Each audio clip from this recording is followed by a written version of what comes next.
जे जाया झाण गिए कम कलंक डहेबी निच निरंजन नाणमय ते परम पणवेबी।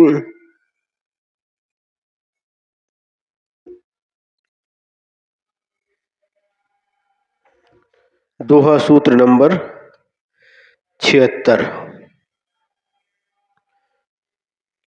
तदनंतरम निश्चय सम्यक दृष्टि मुख्यत्वेन स्वतंत्र सूत्रम एकम कथयति।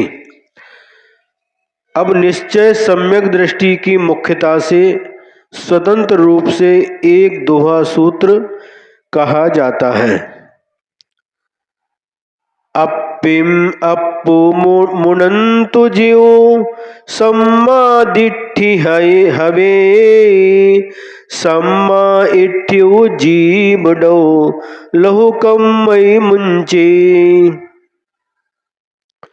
आत्मना आत्मानं जानन जीवः सम्यक दृष्टि भवति। सम्यक दृष्टि जीवः लघु कर्मणा मुच्यते। क्या कह रहे हैं? आत्मना यानी अपने द्वारा, आत्मानम अपनी आत्मा को, जानन जानता हुआ, जीवः यह जीव, सम्यक दृष्टि ही भवति सम्यक दृष्टि होता है। बात मत करो। अपनी आत्मा से अपनी आत्मा को जानता हुआ यह जीव सम्यक दृष्टि होता है और सम्यक दृष्टि ही जीवः लघु कर्मणा मुच्यते।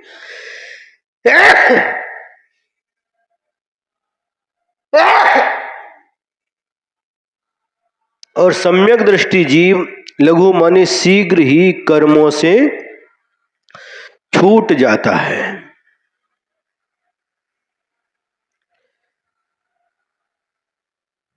क्या कहा?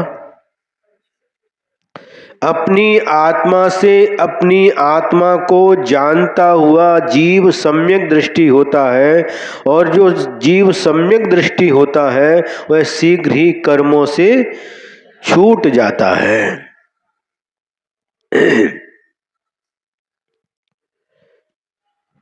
अथ ऊर्ध्वम मिथ्या दृष्टि लक्षण कथन मुख्यत्वेन सूत्र अष्टकम कथ्यते। यहाँ पर दृष्टि शब्द दोनों में है।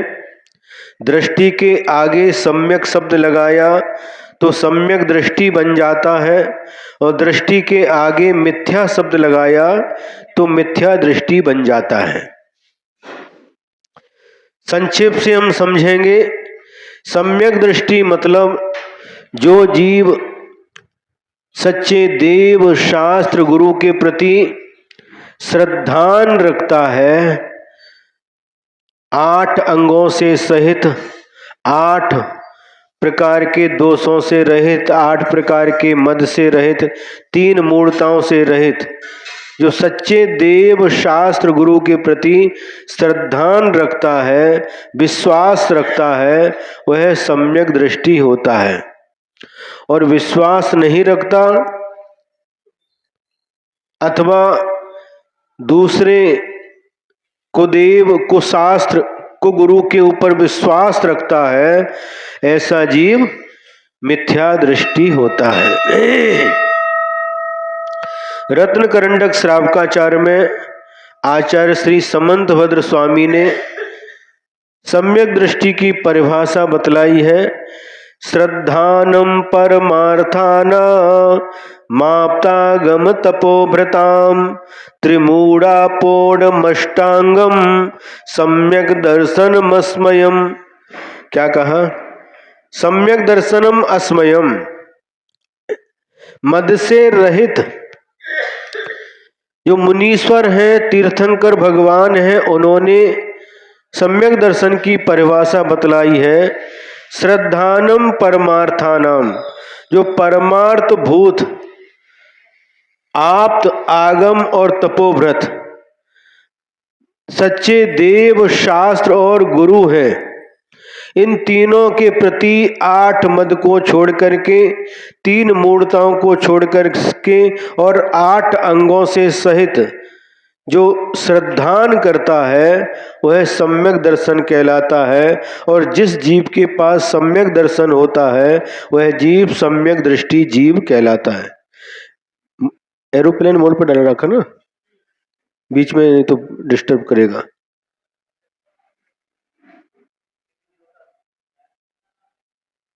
ये लगाने के पहले चेक करके पूरा व्यवस्थित करके लगाना।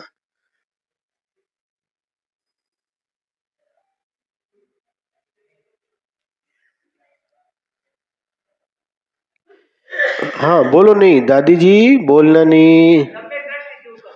हाँ क्या बोल रही हमको बोलो।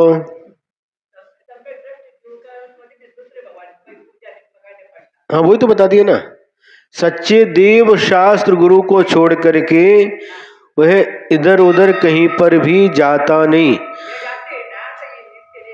अच्छा अच्छा अच्छा,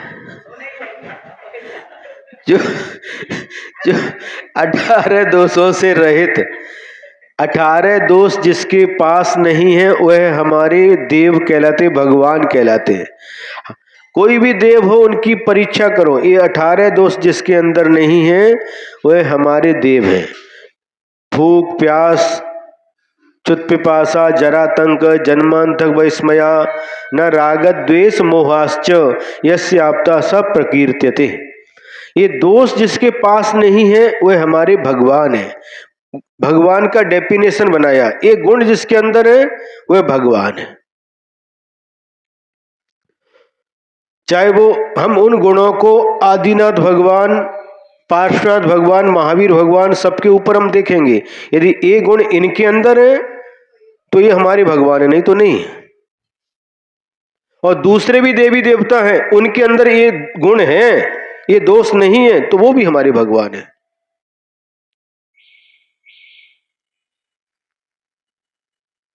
ये पहले ज्ञान होना आवश्यक है। भगवान का स्वरूप क्या है,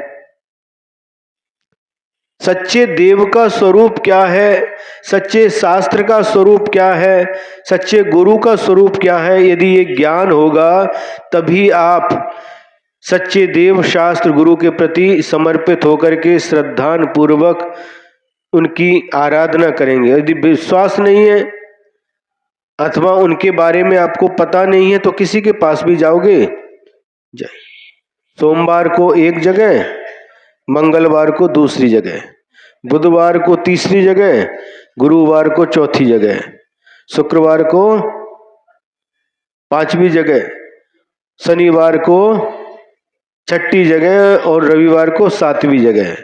अलग अलग देव बांट करके रखे, इधर भी गए उधर भी गए, कहाँ की नहीं रहे। डोका टेकायल डोका लागत नाही, पण डोक कुठ टेकायच याला डोक लागते।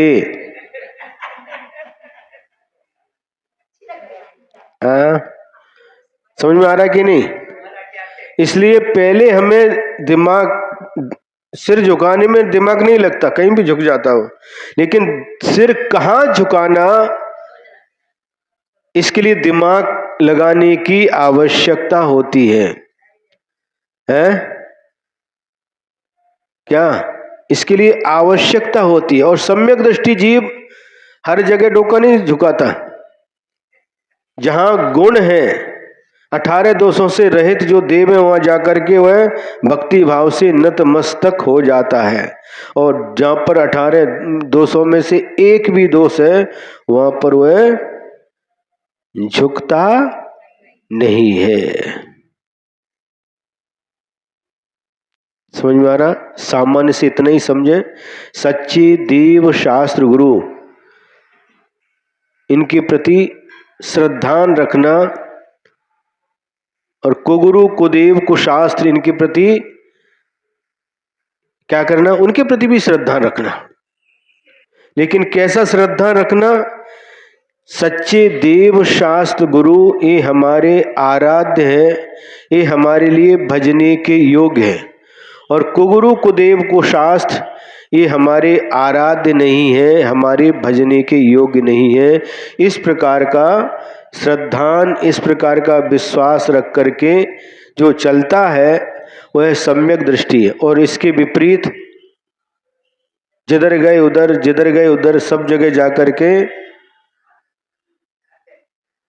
जिधर गए उधर जाकर के हर जगह नमस्कार करता है, भक्ति करता है और सबको भगवान मानता है, तो वह अथवा किसी को भी भगवान नहीं मानता। कई प्रकार के लोग रहते हैं, इधर भी आएंगे उधर भी जाएंगे, उधर भी जाएंगे, सब जगह जाएंगे, और एक इधर नहीं आएंगे उधर जाएंगे, और एक न इधर आएंगे न उधर आएंगे। ये सभी प्रकार के जीव मिथ्या दृष्टि जीव कहलाते हैं। अब मिथ्या दृष्टि का लक्षण क्या है ये आगे बताते हैं। पज्जरतौ जीवडौ मिच्छादिट्ठि हबे बंधई बहुविह कम्मड़ा जे संसारु भमे। पर्याय रक्तो जीवः मिथ्या दृष्टि ही भवति बदनाति बहुविध कर्माणि येन संसारम भ्रमति। क्या कह रहे हैं? जो पर्याय में रक्त रहता है ऐसा जीव मिथ्या दृष्टि जीव कहलाता है। पर्याय का मतलब क्या है? ये जो कुछ भी दिखाई दे रहा है, ये शरीर है, ये परिवार, ये आई, ये वडील, ये मुलगा, ये मुलगी, ये भाऊ, ये बहन, ये आत्या, ये मामा मामी, अज्जा अज्जी, आजोबा, जेवड़े हैं, ये सभी क्या है? ये पर्याय है। और ये चेतन द्रव्य की पर्याय है। अचेतन द्रव्य की देखेंगे तो ये घर है? घर, दुकान, धन, आभूषण, वस्त्र, है ना? ये सब क्या है? ये अचेतन है, ये भी पर्याय है। इन पर्यायों में जो मूढ़ होता है, रक्त रहता है, मतलब उसको ही अपना मानता है, उसे ही अपना मानता है, उन पर्यायों को ही अपना मान करके चलता है। ये मैं हूं और ये मेरे हैं।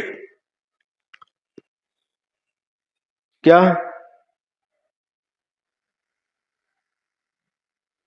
तन उपजत अपनी उपज जान, तन नसत आपको नासमान। रागादि प्रगट ये दुख देन, तिन्ही को सेबत गिनत चैन। क्या कहा? शरीर के जन्म लेते ही ये मेरा जन्म हो गया, अथवा बच्चे का जन्म होते ही ये हमारे बेटे का जन्म हो गया। और तन नसत आपको नासवान, मैंने शरीर की उत्पत्ति हो गई तो ये मेरा जन्म हो गया, मैं उत्पन्न हो गया। और शरीर का जब नाश हो गया, मरण हो गया, तन नसत आपको नासवान, मेरा नाश हो गया, मेरा अस्तित्व समाप्त हो गया। इस प्रकार से पर्याय में रक्त जीव विचार करता है। क्या? जैसे ही शरीर का नाश हो जाता है, अब मेरा ही अस्तित्व समाप्त हो गया, अथवा परिवार के किसी सदस्य का मरण हो गया, वह पर्याय समाप्त हो गई, अब उसका अस्तित्व समाप्त हो गया। ऐसा होता नहीं है। द्रव्य का कभी भी नाश नहीं होता। पर्याय बदलती रहती है लेकिन द्रव्य वही रहता है। मरण का मतलब क्या है? शरीर का परिवर्तन। एक शरीर छोड़ करके दूसरे शरीर को धारण किया है, बस इतना ही अंतर है। आत्मा तो जैसी की तैसी रहती है, उसमें कोई भी अंतर नहीं आता। लेकिन जो पर्याय बुद्धि वाले जीव होते हैं, पर्याय को ही सब कुछ समझ करके जीते हैं, वह पर्याय समाप्त होते ही अब उनका अस्तित्व मिट गया। अब वो चले गए। वे भले ही हमें अपनी आंखों से दिखाई नहीं दे रहे, हम अपनी आंखों से जिनको देखते थे उनका मरण होने के बाद वह हमें अपनी आंखों से दिखाई नहीं दे रहे, क्योंकि उस पर्याय का नाश हो चुका है। लेकिन उन्होंने दूसरी पर्याय धारण कर ली, वह पर्याय हमें अपनी आंखों से दिखाई नहीं देती, वो कभी मिट ही नहीं सकती। कौन? द्रव्य। वह थे, है और रहेंगे, उनका कभी नाश नहीं हो सकता। कहीं ना कहीं है, कहीं स्वर्ग में देव बन करके होंगे। अरे देखो, पर्याय बुद्धि रखने वाले क्या करते हैं, इधर मरण हो गया और उस जो सब है उससे लिपट लिपट करके रोते हैं, है ना, और उसके जला देने के बाद भी रोते हैं, वो चला गया, वो चला गया, और उसके पीछे रोते रहते हैं। लेकिन मान लो उसने देव आयु का बंद किया और स्वर्ग में देव बन करके वह देख रहा है, अंतर मुहूर्त में ही पूरा शरीर बन जाता है और अपने अवधि ज्ञान के माध्यम से देख रहा है कि मैं तो यहाँ ऐस आराम कर रहा हूं, देखो ये मेरे इस शरीर को पकड़ करके लिपट करके रो रहे हैं। वह तो आराम से ऐसा आराम कर रहा है, वह तो आपको याद नहीं करता है? याद करता है? वह तो याद नहीं करता, वह दूसरा परिवार बस जाता है उनका और आराम से ऐसा आराम से रहता है, और हम उसकी याद में रोते रहते हैं।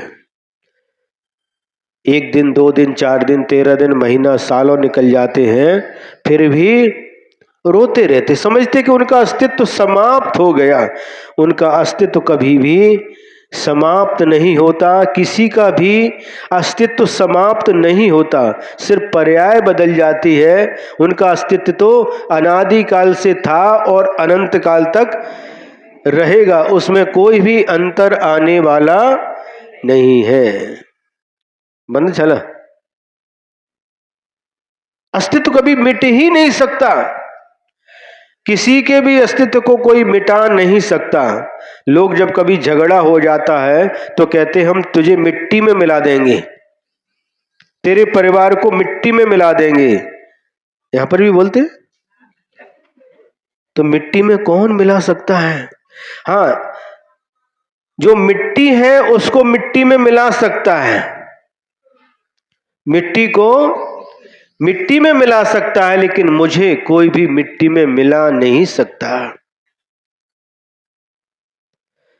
जो पर्याय में रत है वही ऐसा कहते हैं कि तुझे मिट्टी में मिला देंगे, तेरे पूरे खानदान को मिट्टी में मिला देंगे।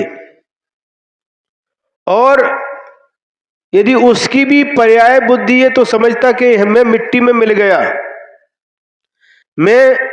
मेरा अस्तित्व समाप्त हो गया, मरते ही मेरा अस्तित्व समाप्त हो गया। वह सब क्या है? पर्याय में जो रत रहते हैं, पर्याय में लीन रहते हैं, वह इस प्रकार की सोच रखते हैं, उनकी मान्यता इसी प्रकार की होती है। मैं गोरा, मैं काला, मैं पतला, मैं मोटा,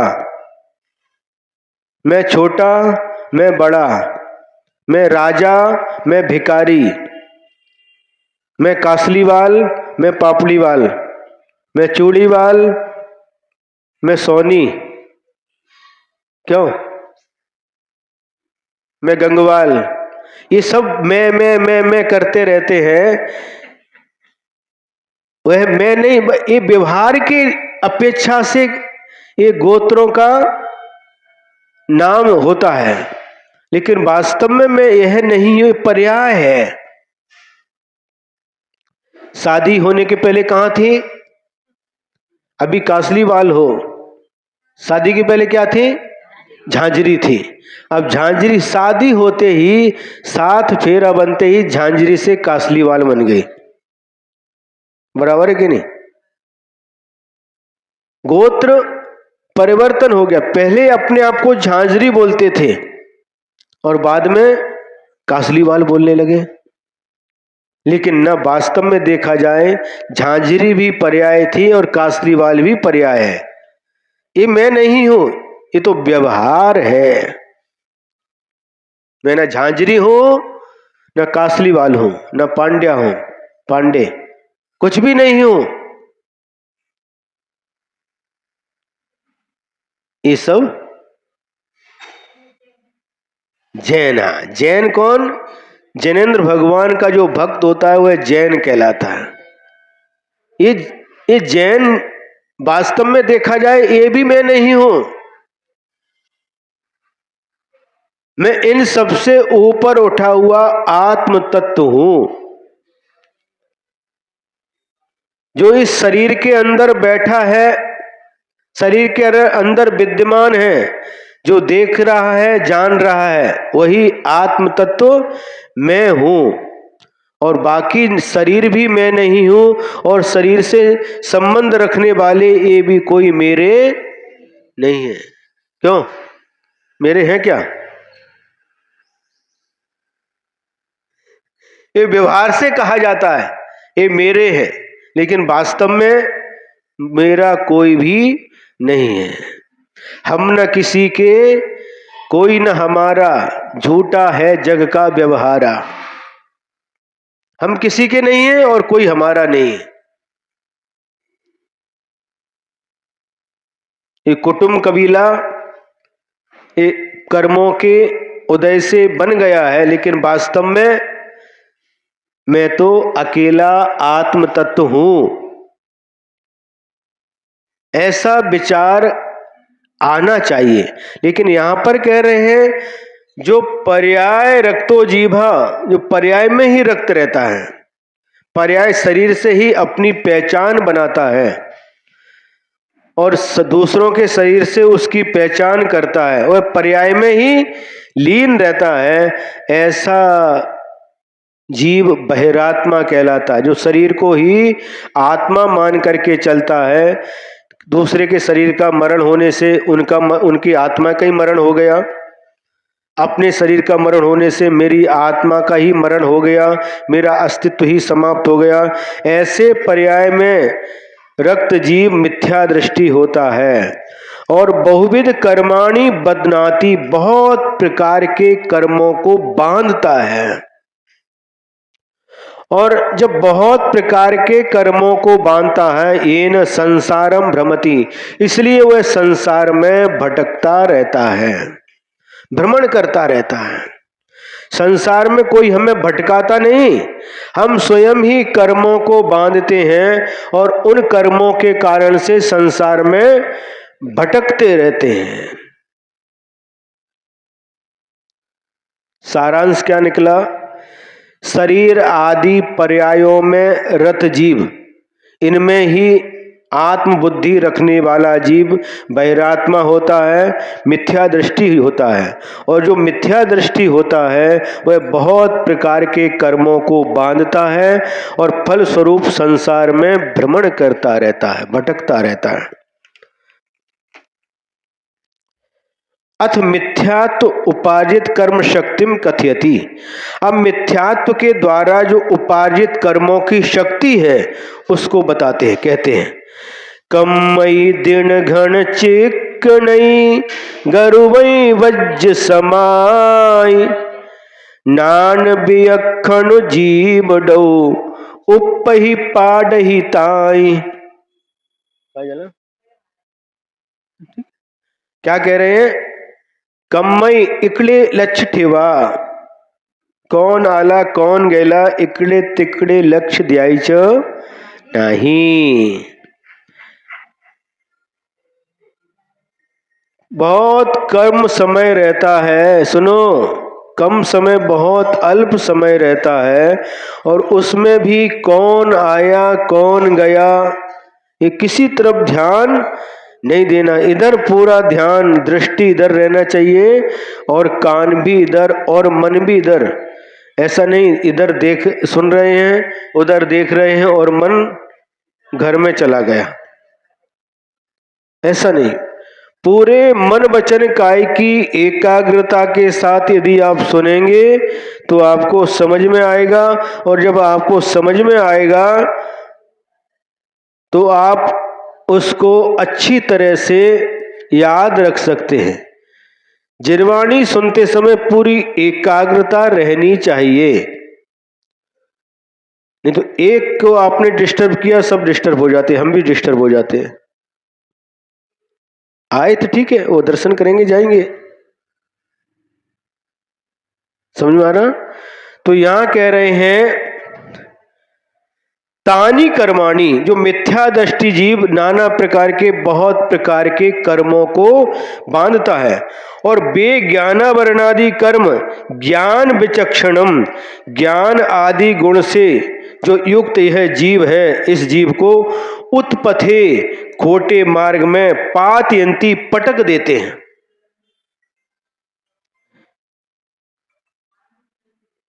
क्या समझ में आया? जिन कर्मों को इस आत्मा ने बांधा है, बहुत प्रकार के कर्मों को इस आत्मा ने बांधा है, वे ही कर्म इस ज्ञान आदि गुण से युक्त इस जीव को खोटे मार्ग में पटक देते हैं। कोमल, अलग से बताना पड़ेगा है? इधर ध्यान दो, स्कूल में भी ऐसे ही करती थी। हाँ, इधर देखो क्या कह रहे हैं। जिस प्रकार से घोड़ा है, और घोड़ा कैसा घोड़ा है, लगाम से रहित है, और उसके ऊपर कोई व्यक्ति बैठ गया और वह जाकर के कहां पटकेगा कोई भरोसा नहीं रहता। कहां पटकेगा, जंगल में पटकेगा कि खाई में गिराएगा, कहां गिराएगा, कहां पटकेगा, कुछ भी भरोसा नहीं। उसी प्रकार से जो मिथ्या दृष्टि जीव नाना प्रकार के कर्मों को बांधता है, और बेकर्म इस जीव को कुमार्ग में पटक देते हैं। कभी नरक में पटकते हैं और कभी नाना प्रकार के दुखों में पटक देते हैं, गिरा देते हैं।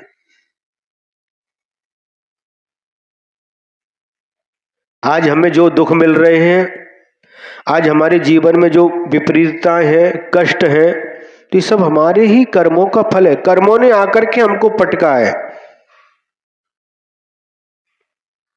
कर्म बहुत बलवान होते हैं, अच्छे अच्छे पहलवान भी कर्मों के सामने घुटने टेक देते हैं। कर्मों के आगे किसी की नहीं चलती। आदिनाथ भगवान प्रथम तीर्थंकर दीक्षा लेने के बाद 6 महीने का उपवास करके तपस्या कर रहे हैं, ध्यान कर रहे हैं, और 6 महीने के बाद जब आहार के लिए उठे तो 7 महीने 9 दिन तक उनको आहार नहीं मिला।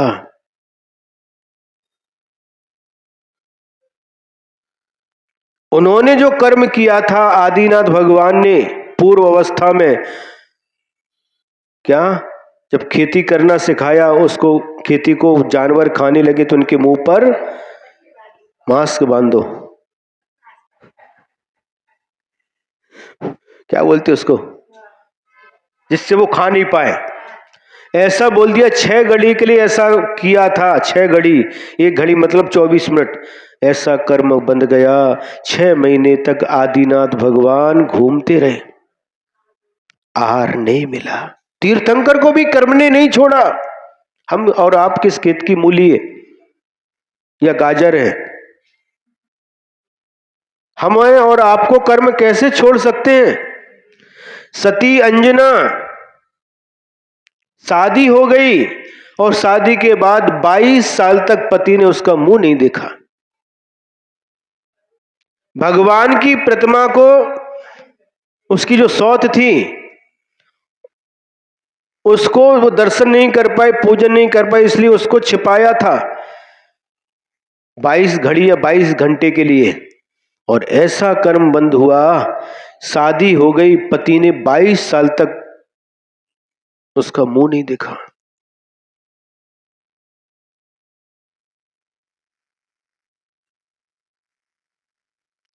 जीवनधर स्वामी ने बचपन में, बाल्यावस्था में, एक पेड़ पर एक घोंसला था और घोंसला में हंस पक्षी ने अंडे दिए थे और अंडे से वो हंस का बच्चा निकल गया था। तो खेलने के लिए जब मां गई थी, उस बच्चे को अपने घर में लेकर के आ गई।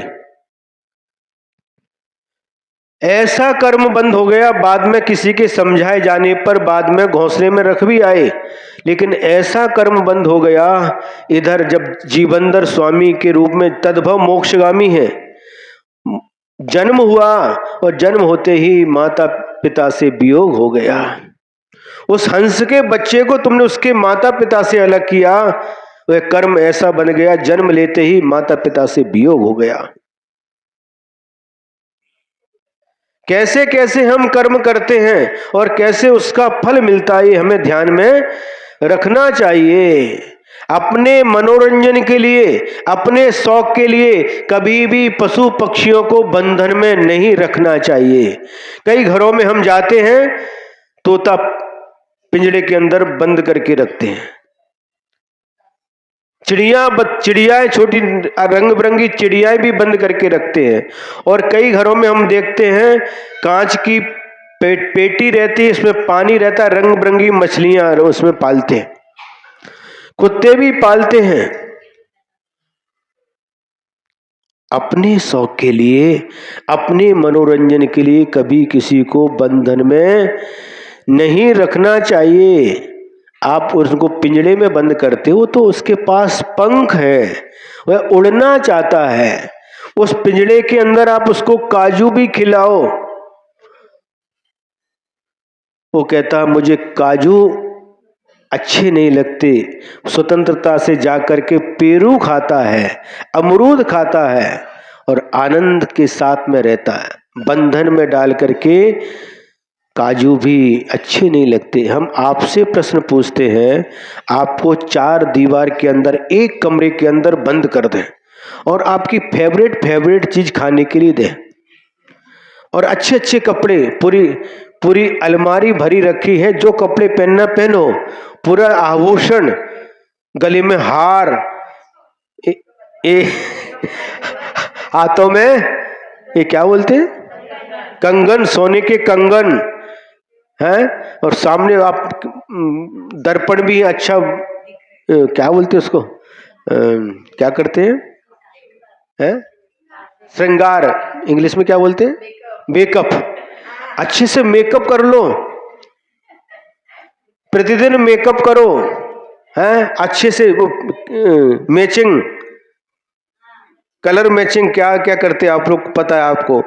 कितना भी श्रृंगार कर लो, बढ़िया से बढ़िया कांच लगा और एक अप टू डेट होकर के सब आभूषण वस्त्र अच्छे अच्छे पहन के रखो, अच्छा अच्छा खाने के लिए खोले, लेकिन 4 दीवार के बाहर तुम्हें निकलने नहीं देंगे।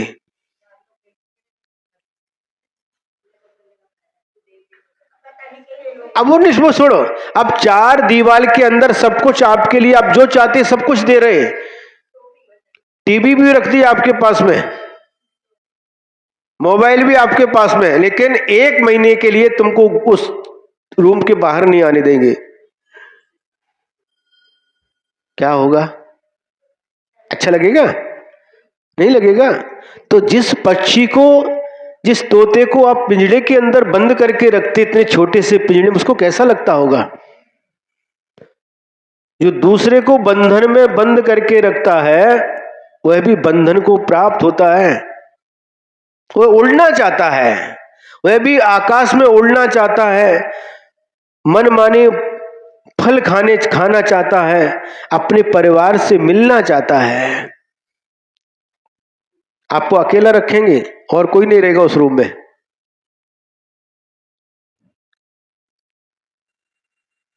कैसा लगता है? अच्छा नहीं लगता। उसको भी अच्छा लगता होगा? नहीं लगता। कोई भी बंधन में रहना नहीं चाहता, और जबरदस्ती हम अपने शौक के लिए, अपने मनोरंजन के लिए उन पशु पक्षियों को यदि हम कैद करके रखते हैं तो बहुत पाप का बंध होता है, बहुत पाप का बंध होता है। समझ में आ रहा कि नहीं? तो हमें किसने बांध के रखा है? उन कर्मों ने नहीं बांधा, हमने कर्मों को बांधा है।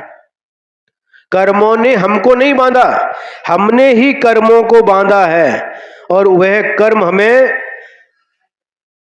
जाकर के खोटे मार्ग में पटकते हैं।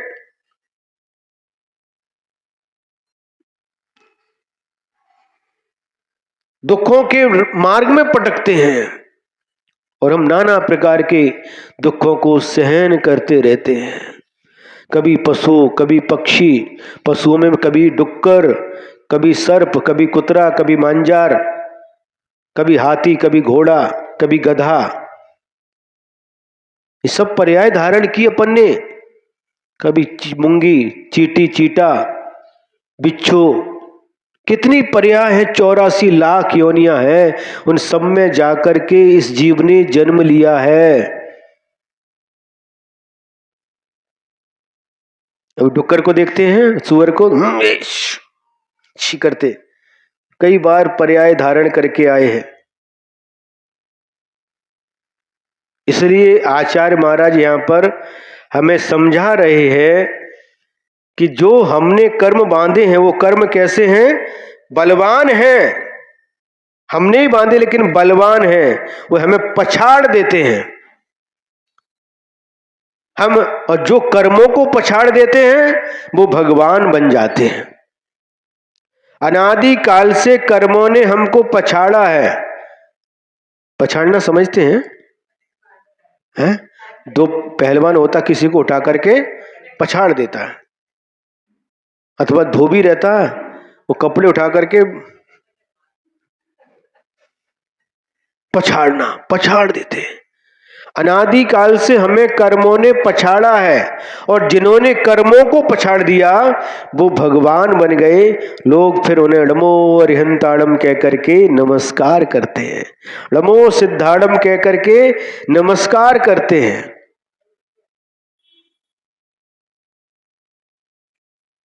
समझ में आ रहा कि नहीं? तो एक कर्म हमें अनादि काल से पछाड़ते आ रहे हैं। और ये कर्म कैसे हैं? दृढ़ घन, बहुत बलवान है। और घन माने बहुत है, उनकी संख्या ज्यादा है। और चिक्कणानी, और नाश करने में असख्य है। गुरुकानी, भारी है। वज्र समानी, और वज्र के समान अभेद है। वज्र को जिस प्रकार से किसी अस्त्र शस्त्र से भेदा नहीं जा सकता, वज्र को किसी तलवार से काटा टुकड़े नहीं किए जा सकते, तीर कमान के माध्यम से उनको भेदा नहीं जा सकता। अच्छे अच्छे धनुर्धारी भी उस वज्र के कपाट को भेद नहीं सकते। ऐसे ही कर्म भी वज्र के समान अभेद्य है। हम दूसरे किसी अस्त्र शस्त्र के माध्यम से उन कर्मों को छेद नहीं सकते।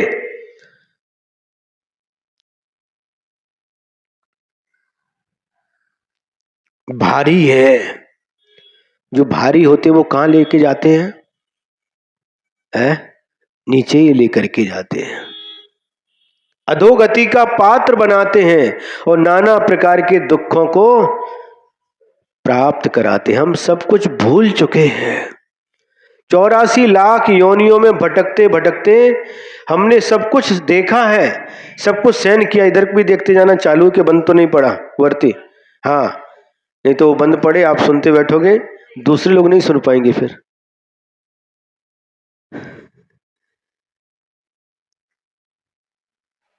अनादिकाल से हमारे साथ यही हुआ है। हमने ही कर्मों को बांधा है। कर्मों को बांधते हैं, फिर थोड़े से पूजा कर लेते हैं, थोड़ा सा दान दे देते हैं, कर्म कट जाते, फिर कर्मों को बांध लेते हैं। कैसे? जैसे हाथी होता है ना, हाथी को जाकर के उस हाथी का जो महावत था, उस महावत ने उस हाथी को क्या किया? तालाब में जाकर के अच्छी तरह से स्नान करा दिया, अच्छी तरह से नहला दिया। और नहला दिया, उसके बाद में जैसे वो बाहर आता है और अपनी सूंड से पाउडर उठाता है और पूरे शरीर पर फेंक देता है। पाउडर आप नहाने के बाद पाउडर लगाते ना, और वैसे ही वो क्या करता है, जो धूल है मिट्टी उसको लेता है सूंड से और शरीर पर फेंक देता है। तो नहाने से क्या मतलब निकला? हम ऐसे ही करते हैं, थोड़े पुण्य धर्म कर लेते फिर पाप में जाकर के डूब जाते हैं। इसलिए कभी भी आज तक हमारी आत्मा उन पाप कर्मों से मुक्त नहीं हुई।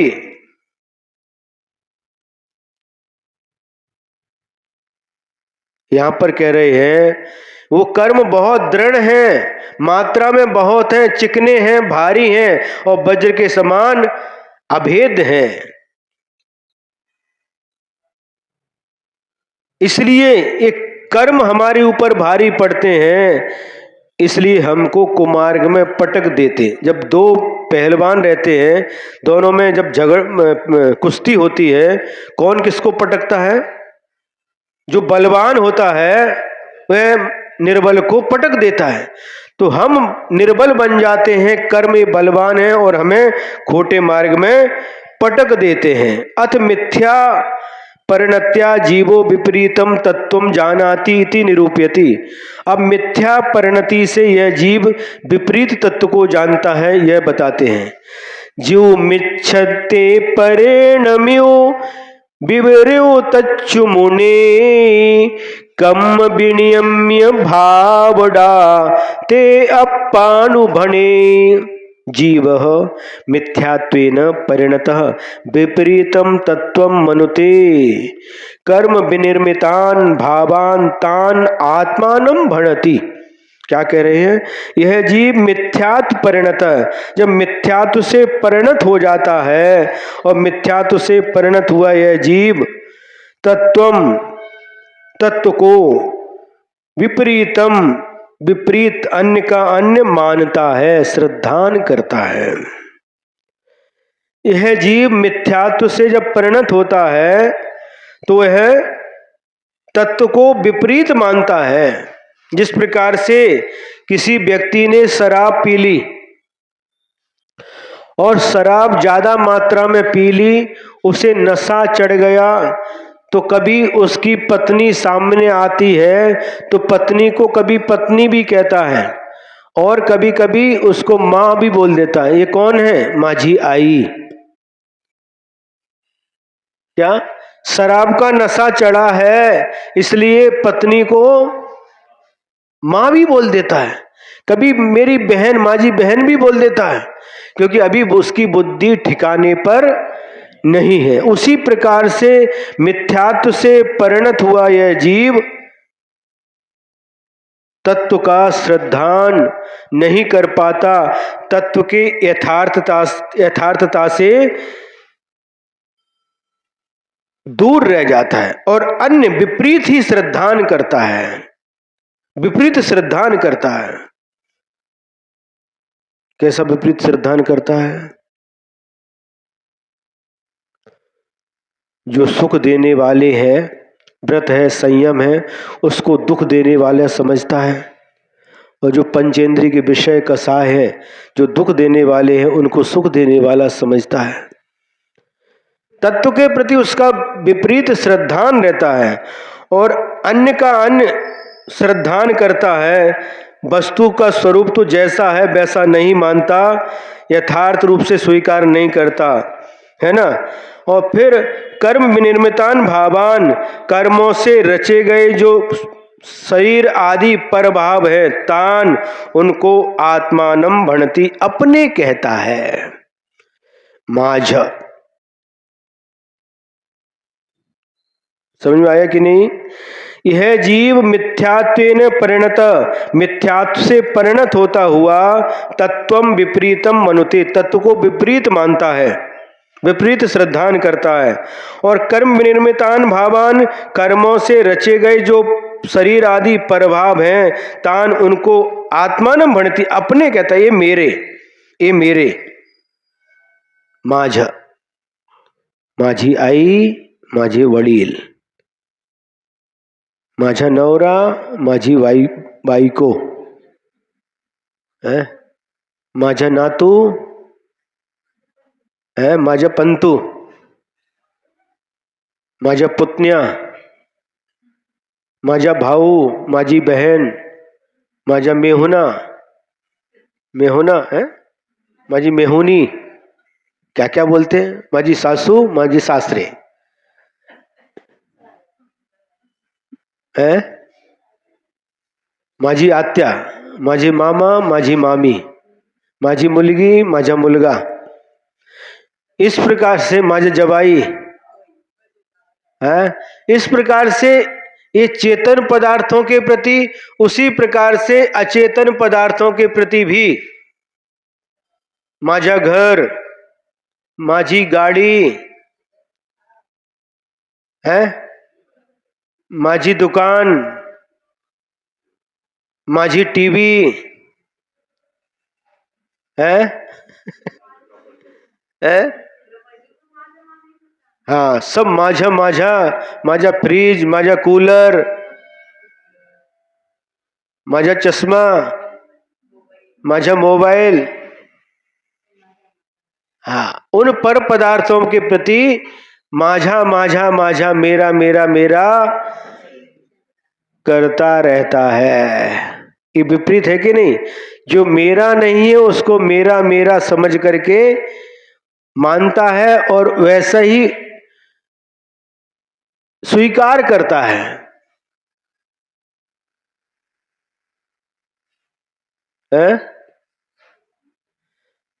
इष्टोपदेश में आचार्य पूज्यपाद स्वामी ने लिखा है, बपुर्ग्रहम धनम दाराः पुत्रा मित्राणि शत्रवः सर्वथान्य स्वभावानि मूढ़ः स्वानि प्रपद्यते।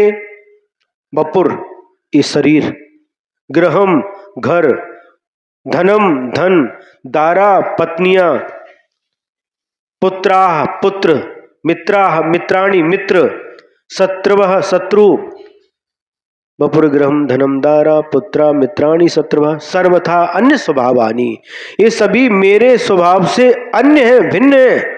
लेकिन मूढ़ा स्वानी प्रपद्यते, जो अज्ञानी रहता है उनको सबको अपने मानता है।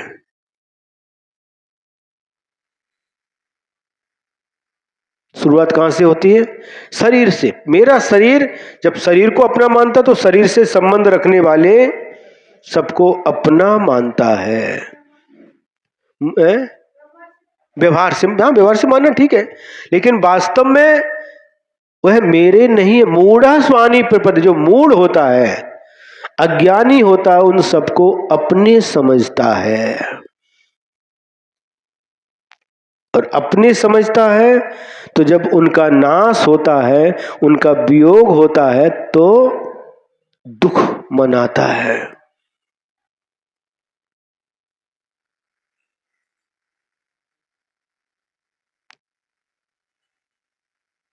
तो ये क्या है? कारण क्या? जो अपना नहीं है उसको अपना मानना, और जो अपना है उसको अपना नहीं मानना, या उसको भी अपना मानना और जो अपने नहीं है उनको भी अपना मानना।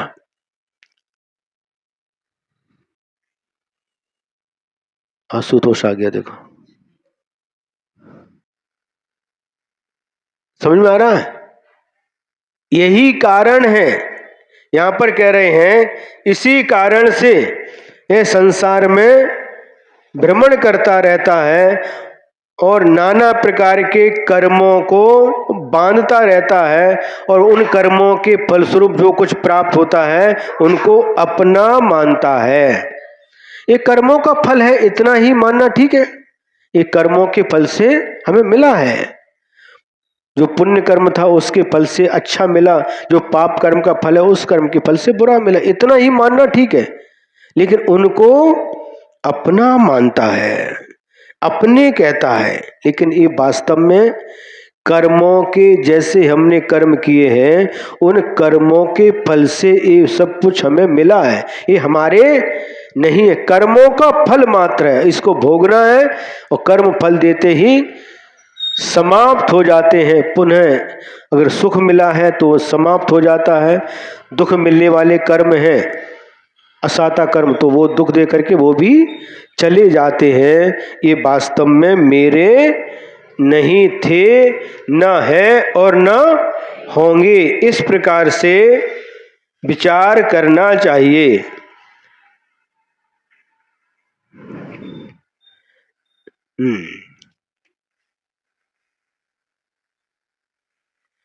अथ अनंतरम तत्पूर्वोक्त कर्म जनित भावान एन मिथ्या परिणामेन कृत्वा बहिरात्मा आत्मनि योजयति तम परिणामम सूत्र पंचकेन विवृणोति। क्या कह रहे हैं? अब इसके बाद में जो पहले कहे हुए कर्मों से उत्पन्न भाव हैं उनको जिस मिथ्यात्व परिणाम के माध्यम से यह बहिरात्मा अपनी आत्मा में लगाता है, अपनी आत्मा में जोड़ता है, उन परिणामों को 5 दोहा सूत्रों के माध्यम से कहते हैं।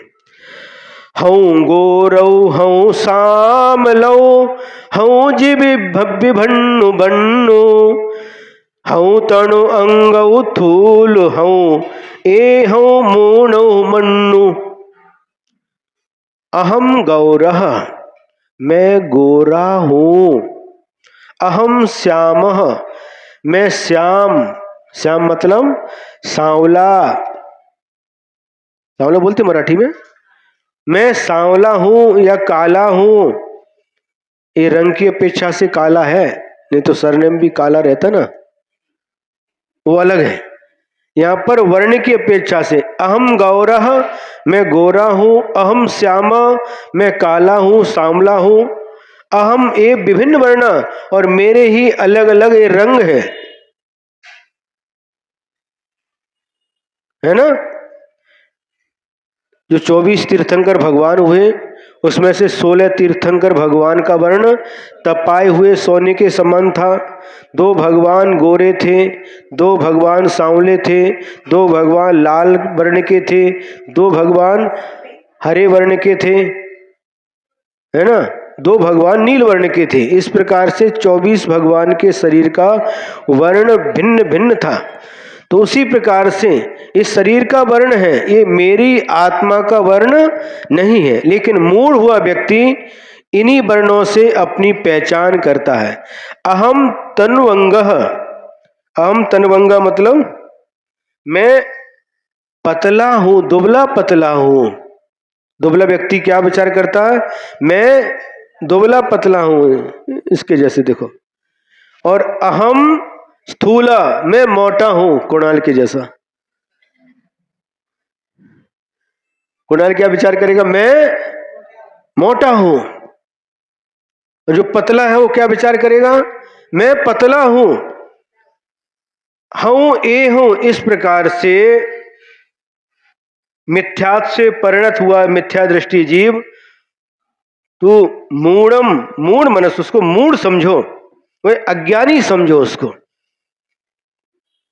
टाइम हो गया? कितने बजे? घड़ी नहीं रखी आज? हो गए? हाँ। क्या अर्थ निकला? उस मिथ्यात् से परिणत हुआ जीव, जो शरीर यदि उसको गोरा मिला तो अपने आप को गोरा मानता है, किसी को काला मिला तो अपने आप को सांवला मानता है ना। शरीर के वर्ण से ही अपनी पहचान समझता है। अरे शरीर पतला हुआ तो अपने आप को पतला, अपनी आत्मा को पतला समझता है, मोटा हुआ तो अपने आप को मोटा समझता है ना। इस प्रकार से वह मूढ़, वह अज्ञानी शरीर के माध्यम से ही अपने आप को स्वीकार करता है, उसी को अपना माने वही मैं हूं ऐसी मान्यता लेकर के जीता है। आज इतना ही पर्याप्त है।